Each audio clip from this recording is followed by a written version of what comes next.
Bueno, ya, entonces, como quiero decirles que vamos a relatar en unos breves minutos algunos detalles de nuestra experiencia como facilitadores en la modalidad de educación virtual y dejar en el ambiente, pues, alguna motivación para este cambio puntual que el Instituto de Altos Estudios Diplomáticos quiere realizar en movilizar de la educación semipresencial o educación presencial completa a los entornos virtuales de aprendizaje, al uso de plataformas para la administración de aprendizaje en línea en la modalidad de sus ofertas de cursos para todo, pues, el personal diplomático a nivel internacional.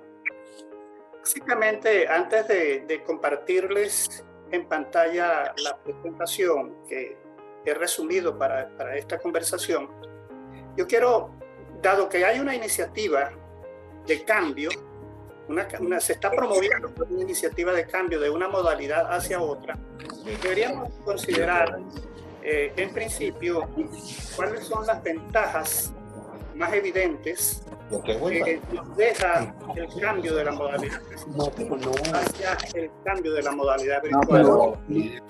Tener claridad conceptual de esa ventaja que nos proporcionan los LMS o sistemas de administración del aprendizaje en línea. En el caso de los estudiantes, hay una respuesta a la pregunta de qué utilidad nos deja vernos a la modalidad de educación virtual, qué utilidad nos permite conseguir que ahora la educación se nos ofrezca a través de los entornos virtuales de aprendizaje. Pues hay una respuesta que es obvia.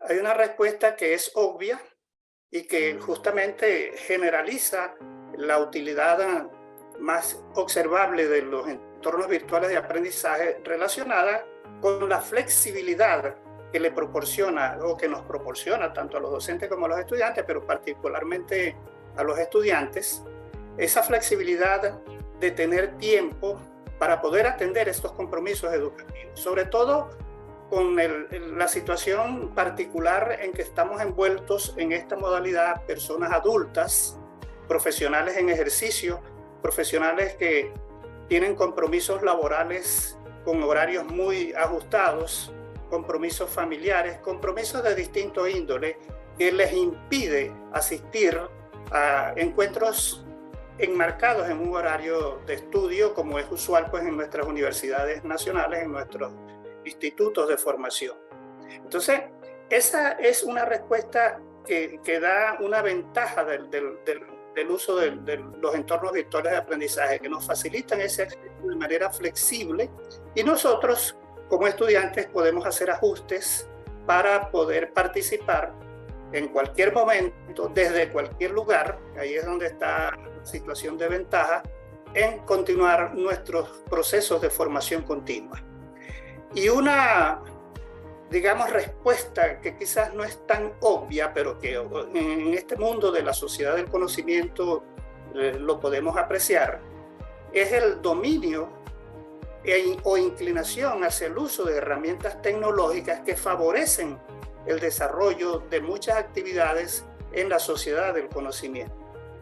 Quiero decir que la participación como estudiantes y como docentes en los entornos virtuales de aprendizaje nos permiten adherirnos a esa tendencia generalizada del uso de las tecnologías de la información y la comunicación en todos los ámbitos del desarrollo humano. Yo creo que no es temerario que se diga que todos los ámbitos del desarrollo humano están impactados o son susceptibles de ser impactados por el uso de las tecnologías de la información y la comunicación. En este mundo de transformación digital está ocurriendo justamente eso. Entonces, ahí vemos otra ventaja que tiene la incursión como estudiantes en este mundo de la virtualidad a través, pues, de las plataformas que son varias las que están en el mercado y las que están disponibles para facilitar estos procesos de enseñanza y de aprendizaje. Entonces, como nada, pues dejo esa ilustración de lo que puede significar una ventaja observable del uso de modalidad de educación virtual, dejando un poco de lado la modalidad presencial. Cuando fuere pertinente, pues tendríamos que recurrir a encuentros presenciales y entonces estaríamos hablando de una modalidad híbrida que normalmente llamamos semipresencial. Entonces voy a compartirles la pantalla para mostrar, bueno, como la hemos advertido, está relacionada con buenas prácticas en la educación a distancia para promover el aprendizaje efectivo. Y en la misma onda de lo que estoy dando a conocer desde un principio, con esta iniciativa del Instituto de Altos Estudios Diplomáticos, tenemos que comenzar por reconocer cuáles son esos factores críticos de éxito para la modalidad de educación virtual. Y de ellos, de esos factores críticos, entonces se identificarán acciones que son las que dan lugar a las llamadas buenas prácticas para que generen confianza en este acercamiento a la modalidad de virtual. O sea, nosotros tenemos que asegurar calidad y ese aseguramiento de calidad es lo que nos puede dar confianza a incursionar en esta modalidad. Entonces, así tenemos como pregunta conductora de este debate, de esta conversación. Observen, yo quiero referirme a los factores que condicionan el aseguramiento de la calidad de la educación a distancia. Esta que particularmente se desarrolla en entornos virtuales de aprendizaje. Y voy a tomar como referencia los factores indicados por este notable investigador iberoamericano, García Aretio, español, que está al frente de los procesos de educación a distancia en una de las universidades que tiene mayor cantidad de estudiantes en esa modalidad, la Universidad Nacional de Educación a Distancia de España, que maneja más de 200.000 estudiantes a nivel internacional. Entonces, viendo las experiencias como esta de la UNED de España, nosotros podemos en esta revisión de literatura encontrar fuentes de información bien importantes que nos permitan seguir el camino del desarrollo de este proyecto, pero vigilando cuáles son esos factores en los cuales tenemos que tomar medidas eficaces, eficientes, para conseguir pues, que definitivamente logremos hacer este movimiento hacia nuestra modalidad de educación virtual, que nosotros que ya llevamos años participando en ella, la defendemos con pasión, la defendemos con vehemencia porque entendemos que de sus bondades y de sus ventajas.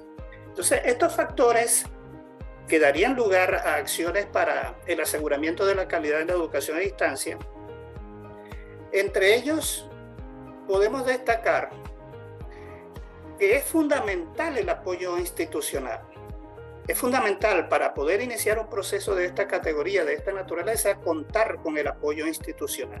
Y que allí lo resumimos con esa expresión de que, bueno, ese apoyo se refiere particularmente, cuando se va a trabajar con esta modalidad, en contar con una infraestructura tecnológica y, por supuesto, con incentivos para el profesorado. Nosotros tenemos que pensar en eso de los incentivos para el profesorado, porque es un clamor de quienes incursionan en esta modalidad de que de pronto se sientan rebasados por exceso de trabajo y dicen, bueno, pero prefiero quedarme con mi modalidad de siempre, la modalidad presencial, que no me da tanto trabajo como esta, que está ahora ocasionándome el desarrollo de competencias tecnológicas y muchas otras cosas más vinculadas con la planificación instruccional y todas esas cosas que de pronto sentimos como que mejor me hubiera quedado con la de modalidad anterior. De modo que el apoyo institucional es fundamental en contar con una infraestructura tecnológica realmente adecuada para el desarrollo de este proceso de aprendizaje en modalidad virtual. Y otro factor crítico importante es el desarrollo de los cursos. Debe contarse con personal preparado, personal capacitado para desarrollar políticas en el diseño instruccional y producción de los cursos. Hoy en día, la mayoría de las instituciones que incursionan en la modalidad de educación virtual tienen en sus estructuras, digamos, de jerárquicas, las direcciones de educación a distancia desde donde se dan lineamientos para la producción de los cursos, donde se generan políticas para la producción de los cursos y particularmente se generan diseños instruccionales que representen la marca de esa institución o de ese proyecto. Naturalmente, un factor crítico para el éxito de estos proyectos de educación virtual está en el reconocimiento de que hay un cambio en el proceso de enseñanza-aprendizaje. Es tradicional que nosotros en la educación presencial parece que nos enfocamos más en hablar de la calidad de la enseñanza, pero en estos procesos de aprendizaje y de enseñanza-aprendizaje en la modalidad virtual tenemos que hablar un poco más, y así lo reseño en una de las láminas siguientes, hablar un poco más de la calidad, o hablar mucho más, no un poco más, hablar mucho más de la calidad del aprendizaje, porque el protagonismo va a estar centrado en los estudiantes. El protagonismo de esto y el éxito de esto va a estar centrado en cómo nosotros podemos mantener motivados a nuestros estudiantes para que sean, como se suele decir ya, un denominador común, protagonistas de sus propios procesos de aprendizaje. Entonces, ese reconocimiento de que hay que hacer cambios en el proceso de enseñanza-aprendizaje, que no debemos, por ejemplo, saturar de contenidos a los ambientes virtuales, porque todo lo que consigamos, entonces ahora lo facilito, subo archivos por aquí, muestro contenidos de esta forma. Entonces, esos procesos de aprendizaje requieren una revisión y para ello pues están los diseñadores instruccionales marcando políticas, marcando pautas para que esos procesos se conduzcan de la mejor manera. La estructura de los cursos, es necesario que la institución, en este caso el Instituto de Altos Estudios, genere políticas que prevengan pues el desempeño de los docentes, que prevengan el desempeño de los estudiantes, como si contáramos con unos códigos de ética, unos códigos de funcionamiento de cómo va a ser el desempeño de los estudiantes y de los docentes en esta modalidad. Otro detalle importante que nos asoma este investigador García Aretio tiene que ver con lo fundamental que es el apoyo que se le ofrezca a los estudiantes. Tiene que haber definitivamente apoyo a los estudiantes, no solamente presentar materiales a través de los ambientes virtuales, sino facilidades como por ejemplo acceso a bibliotecas electrónicas, permitirle a los estudiantes pues, navegar por ese mundo con el respaldo institucional. Ahora mismo que está irrumpiendo en el ámbito educativo el tema de la inteligencia artificial con esta aplicación del ChatGPT, bueno, todas esas cosas son definitorias de brindarle a los estudiantes el apoyo necesario para el uso de ese tipo de herramientas que están revolucionando pues, a todo el mundo educativo y al mundo económico en general. Igualmente, como si estamos hablando de apoyo a los estudiantes, los profesores necesitamos también asistencia, necesitamos un apoyo en la capacitación y en la administración y en la gerencia de estos cursos virtuales. Es decir, no podemos incursionar en la educación virtual solamente con el convencimiento de que somos o hemos sido buenos docentes en la educación presencial.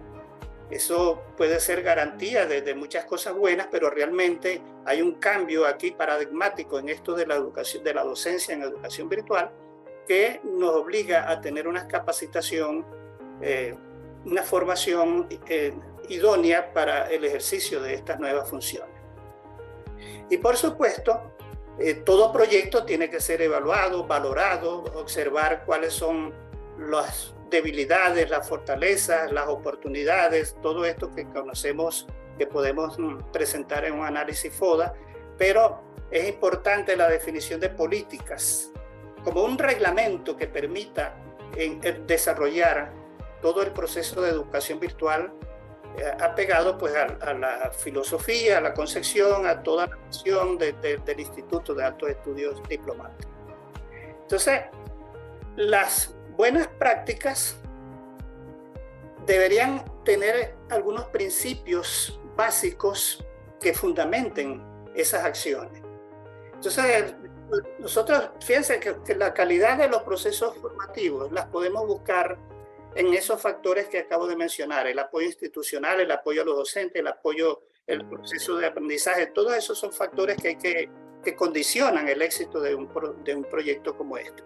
Y nosotros, particularmente, cuando nos aproximamos a este ambiente de la educación virtual, tenemos que buscar la calidad del lado de los docentes y buscar la calidad del lado de los estudiantes. Yo creo que eso es en principio lo que nosotros nos mueve a preocuparnos o a tener algunas inquietudes en relación con cuál va a ser entonces ahora mi desempeño, y el estudiante se preguntará cuál va a ser ahora entonces mi desempeño. Entonces, por eso digo que la calidad de estos procesos la podemos buscar en principio al lado de los docentes y al lado de los estudiantes. Pero con la convicción, como lo señalamos aquí en este último enunciado, que en todos los casos siempre la calidad del aprendizaje es la que está encima de cualquier otra circunstancia. Y por eso señalaba anteriormente que más que hablar de calidad del docente, de la calidad de la docencia, tenemos que hablar de la calidad del logro del aprendizaje, porque al fin de cuentas la satisfacción es que los egresados reivindiquen que se formaron dentro de un proceso de calidad y que no tenga cuestionamiento alguno en comparación cuando se hacen esas comparaciones odiosas con la educación presencial. Entonces,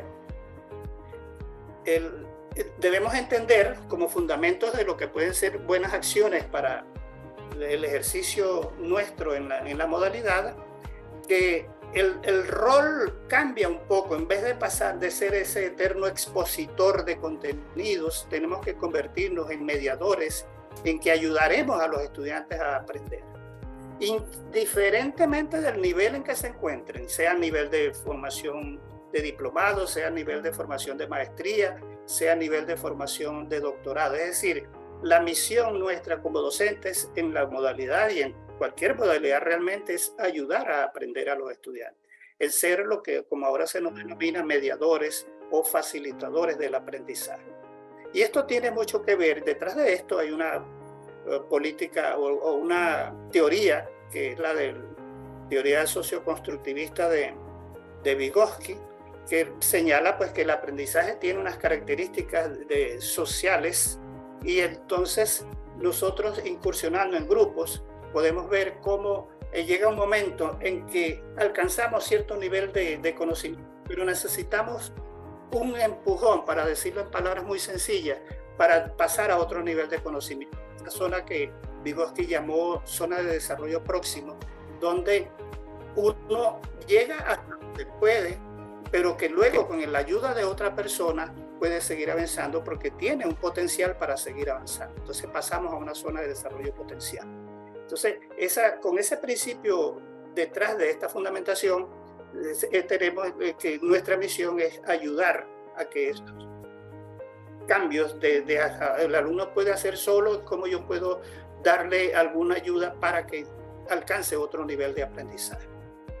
Entonces, en la educación a distancia, como ya lo estamos señalando, y esto es lo que tenemos que resaltar y ponerlo como fundamento, tenemos que centrarnos más en la calidad del aprendizaje, más que en la calidad. De hecho, incluso hay un Ministerio de Educación que creo, y me disculpan que no tenga la certeza, pero de Malasia, donde se señala un principio como este que gobierna hoy en día los cambios que allá se hacen. Los profesores debemos enseñar menos para que los estudiantes aprendan más. Es decir, ahí, pues por supuesto, lo que se quiere dar a entender con esto es que reduzcamos nuestro protagonismo, que es tradicional en la educación presencial, y le cedamos ese protagonismo a nuestros estudiantes. Sean ellos realmente los que definitivamente asuman ese protagonismo. Entonces, ese principio, pues vamos a llamarlo así, como una especie de principio de que los profesores enseñemos menos para que nuestros estudiantes aprendan más. Y lo que finalmente me interesa con todas estas cosas que estoy diciendo es que el aprendizaje logrado por nuestros estudiantes, nuestros egresados, cursos, sea realmente de calidad. Y partiendo con ese mismo principio de todo aquello que pueda hacer el alumno, no lo hagamos nosotros los profesores. Si estamos hablando de trasladarle protagonismo a los estudiantes, entonces ese principio debe estar ahí sustentando esa decisión. No le traslademos no le neguemos al alumno la posibilidad de su desarrollo creativo al frente de sus procesos de aprendizaje.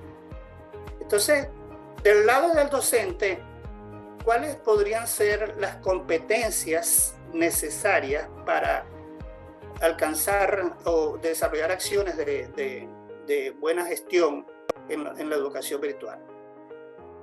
Yo la voy a colocar en este orden y lo defiendo de esta manera. El ejercicio de la función tutorial es fundamental. Es indispensable, lo he colocado allí como indispensable. Es decir, si categorizamos estas tres cosas, es fundamental, es indispensable el cambio paradigmático del docente.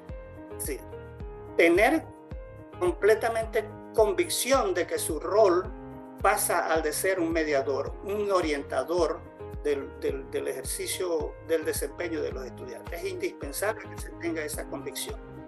La planificación instruccional del ambiente, que es donde vamos a desarrollar pues todo el proceso formativo, tiene que ver con elaboración de los recursos didácticos, la planificación. ¿Por qué lo coloco en esta comparación como necesario? Bueno, porque se está dando el caso de universidades, de instituciones educativas, por supuesto que usted defendería que también es indispensable, porque sin ese proceso no se podría hacer la educación que se persigue. Pero me refiero a la situación particular de formación de un docente que vaya a incursionar en esta modalidad. Fíjense, hay instituciones que contratan expertos en contenidos para producir los cursos. Y entonces, ese curso ya producido, ya generado, ya con todos sus materiales de apoyo, con toda su planificación de actividades, con la forma como va a ser evaluado, lo puede ofrecer una persona que no participó en esa planificación, pero que también es un experto en la gerencia del aula. Entonces se está dando mucho esta situación de que se tienen cursos producidos por expertos con diseños instruccionales allí vinculados, con diseños gráficos vinculados, pero que el que finalmente ofrece el curso, el que le gerencia el curso, no pasó por esa fase. Entonces podemos tener profesores que son tutores exclusivamente gerenciando el seguimiento del desempeño de los alumnos. Tenemos profesores que son productores de los cursos y podemos también tener profesores que son editores de las aulas virtuales. Esa es una condición deseable, mas no indispensable, porque podemos tener gerencia del aula sin haber yo puesto un solo dedo en utilizar algún medio para que eso funcione.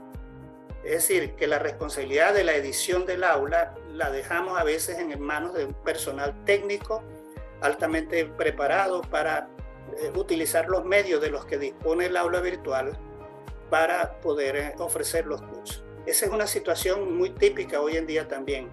Es decir, separamos estas responsabilidades, separamos estos tres niveles de formación y el profesor elige en sus circunstancias como se esté desarrollando el proceso en la institución, hacia qué lado requiere su formación. Y del lado de los estudiantes, realmente la situación es que ese cambio también paradigmático de su recepción de contenidos cuando entra a una aula física, esa educación bancaria como se le suele decir, a la que está sustentada en la teoría del conductista del aprendizaje, donde el profesor es el gran expositor de contenido y el estudiante es el gran receptor de los contenidos, con muy bajos niveles de participación en las clases. Entonces, ahora el rol cambia, el estudiante se convierte en un aprendiz autónomo, independiente, con una autonomía que le permita gestionar y autorregular saber qué estoy haciendo bien y saber qué no estoy haciendo bien. Esa es una virtud de los estudiantes a distancia que debemos desarrollar, propiciando condiciones para que ellos autorregulen sus propios niveles de conocimiento. Otra competencia importante pues es la del uso de recursos digitales, la investigación y selección. Es como que el estudiante tendría menos trauma, por ejemplo, si es el caso de estudiantes de maestría, de llegar a ese momento estelar de preparar la tesis de grado, si ha pasado por unos procesos de revisión de literatura, que le hayan permitido desarrollar esa competencia, de poder entonces encontrar material, de curar el contenido que consulta y quedarse con aquello que realmente le es pertinente para continuar trabajando. Entonces, esa es otra característica fundamental de estos estudiantes que pasan a ser ahora aprendices autónomos. Y por supuesto, el uso de recursos digitales con numerosas bondades de tipo académico.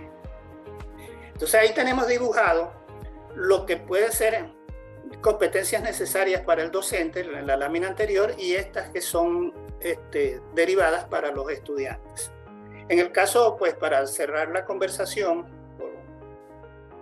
que les traemos, pues mejor dicho, ¿cuáles serían, como en resumen, buenas prácticas del docente? Buenas prácticas del docente. Hablar de buenas prácticas del alumno es extendernos mucho tiempo más, hablar de todas las condiciones generadoras del proyecto también significaría pues extenderse mucho más, pero centrándonos en las buenas prácticas del docente, porque somos los que a veces ofrecemos resistencia para incursionar en esta modalidad. Pareciera que los alumnos están como mucho más ganados por esta condición de nativos digitales. En cambio nosotros, que ya somos sesentones o sesentones, nos vemos como que un poco temerosos de incursionar en esto. Por eso me detengo en presentar pues este tipo de enunciados que muestran hacia dónde apuntan las acciones de buenas prácticas. Uno no debe tener temor en recibir alguna formación que le permita diseñar con anticipación el proceso, elaborar el diseño didáctico de los cursos. Nos referimos a la selección adecuada de los materiales didácticos, a la planificación adecuada de actividades que sean válidas para conseguir los objetivos de aprendizaje, que haya coherencia en relación entre los objetivos y los contenidos. Tenemos que desarrollar pues alguna experiencia o experticia en la selección y diseño de materiales o recursos de apoyo para poner al lado de los objetivos y poder tener contenidos educativos que realmente se relacionen con aquello que queremos lograr o con aquello que las pretensiones nuestras de que los estudiantes aprendan. Otra importante acción de nuestro trajinar en la docencia es planificar actividades auténticas, planificar actividades contextualizadas en función de los intereses de los estudiantes.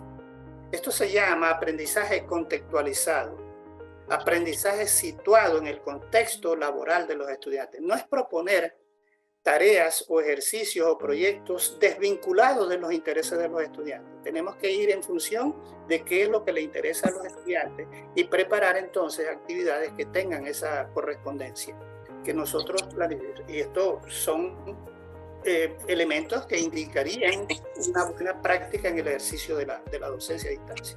Bueno, finalmente la de que resalta la del ejercicio tutorial, realizar las mediaciones didácticas oportunas, el acompañamiento oportuno a nuestros estudiantes.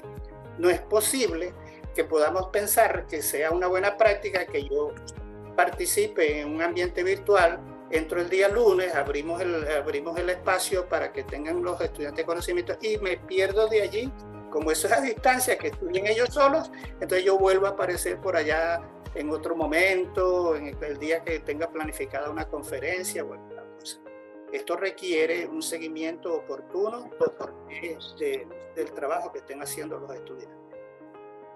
Y otro elemento fundamental en ese cambio que debemos ahora propiciar es el de la interacción y la participación activa de los estudiantes. O sea, que ahora todos los sistemas de administración de aprendizaje en línea pregonan que facilitan herramientas para la socialización del aprendizaje. De modo como con las redes sociales estamos dando mucha vinculación al aprendizaje compartido. Bueno, en la educación a distancia, en las herramientas, en particular en todas las plataformas, hay medios que permiten que los estudiantes socialicen.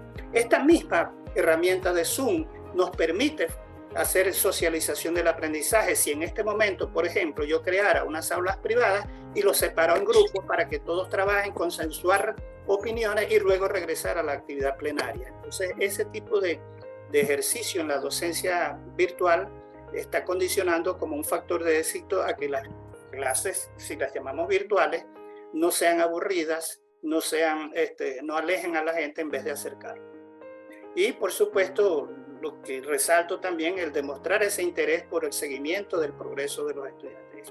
Tal vez visto así, dice, bueno, pero eso es como si fuera una docencia a nivel de bachillerato, a nivel de primaria o de secundaria. Bueno, es la vigilancia que hay que tener de que aún a los niveles de maestría, a niveles de doctorado, a nivel de cursos de diplomado, a nivel de cursos con gente pues, profesional, nosotros igualmente estudiantes, y se comporta como tal en los niveles que están. Hay estudiantes de doctorado que se copian, hay estudiantes de maestría que se copian, o sea, que esos comportamientos que dibujan a veces al estudiante, no se renuncia a ellos tan fácilmente, y por lo tanto nosotros tenemos que dar ese acompañamiento y dar con nuestro ejemplo trabajos de ética para el afianzamiento de esta modalidad de educación virtual. Yo espero con estas consideraciones, ya termino, con estas consideraciones despertar o despejar, mejor dicho, inquietudes sobre ese desempeño esperado de nosotros los docentes y el desempeño esperado de los estudiantes que en esta reunión estén presentes. O sea, no hay cosas allí que sean insalvables, que no se puedan lograr y que se tenga pues desde un principio, las cosas hacerlas bien desde un principio y con unos programas de capacitación que son los que darían el desarrollo de esas competencias. Bueno, compañeros, esta posición relativamente corta, centrada en estos aspectos que he considerado fundamentales para despertar en ustedes el interés de continuar propiciando el proyecto que tienen en mente. Así que muchísimas gracias por la atención y bueno, voy continuando con el proceso, y creo que el compañero ingeniero Gustavo nos va a hacer entonces una demostración. Pasemos de las palabras a los hechos, veamos un entorno en funcionamiento, veamos cuáles son las características de ese apoyo de infraestructura tecnológica importante para este proceso. Así que muchas gracias y bueno, estaremos atentos a las inquietudes al finalizar la reunión. Adelante, Arsenio. Bueno,